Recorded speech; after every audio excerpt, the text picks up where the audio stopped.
Hey folks, so today we're doing an icicle demonstration. This is one of our 3 introduction classes.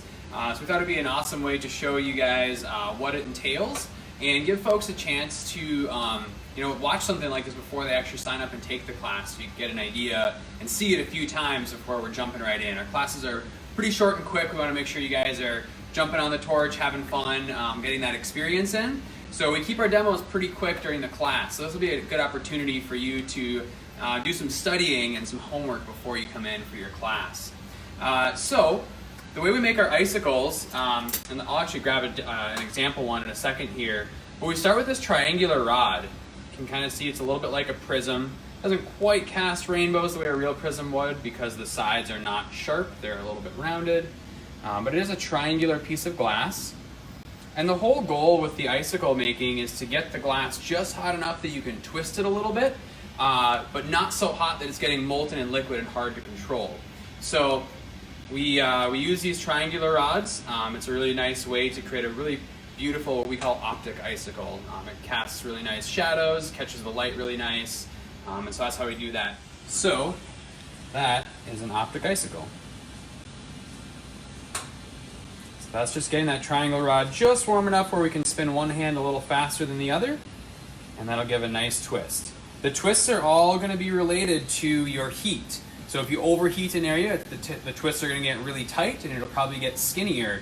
And so you'll hear me during the demonstration talking about leading your heat. As soon as you see an area twisting, you want to move your flame ahead of that area, and that'll help you get a really nice even twist. So with that, let's get started here. I've got my triangular rod. I'm going to have an 8mm handle. We're essentially just going to be adding the 8mm handle to the end of the triangle rod so that we can spin one hand a little faster than the other to give it that twist. So we start always at the end of the flame, kind of warming things up a little bit slowly so they don't crack. And then leapfrog every 5 or 10 seconds, bringing the one from the back of the flame a little closer to the torch. Notice how I'm always spinning. Very, very few times in glass flame where you don't need to spin. Just trying to get these nice and hot so they flow together when we touch them. Now that they're both glowing, we're about ready, so we can join them together, spin in the flame for about 3 to 5 seconds to get a good connection, and then lift up and out of the flame, so we want to let that connection cool down. Right now, both hands are spinning at the exact same speed to avoid twisting. They're also spinning the same direction. Some of our other classes, we teach folks to bring out the towel and spin opposite directions, but that's only if we're trying to mix the glass. If we're ever in a straight line like this, the rule is pointed the same way, spin the same way. So both rods are pointing each other, you're always going to spin the same direction with both hands. Alright, so now that my connection point is solidified, now we're going to do the move we call the typewriter. I think most folks still know what a typewriter is, but essentially we want to preheat about 3 inches of this triangular rod, building up a nice heat base in it. So as you spin, just go left to right, nice and slowly. Not too slow, just keep a nice consistent pace, heating up 3 to 4 inches of this triangular rod. The more evenly we do this, the more even twists we're going to have in our icicle. If you kind of forget what you're doing and stall out and heat one area more, chances are that area is going to twist up really tight on your icicle. So we basically do this until you can feel some play or some movement within the glass.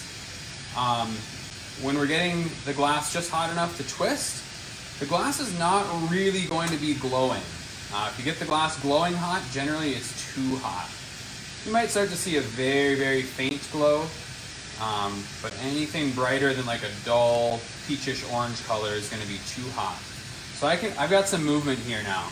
So I am ready to start doing my twist. So I'm going to go down to the end where I connected my handle, always spinning, and then spin one hand a little faster than the other.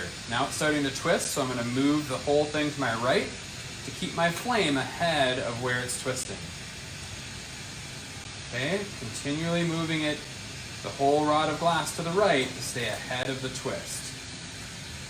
So you can see how when it comes out of the flame on the right side of the flame, it's nice and twisted. I'm getting a really nice even twist. I'm never getting that glass super hot. I'm definitely not forcing the glass, but I am putting a little more pressure with my right hand to get it to twist up like this.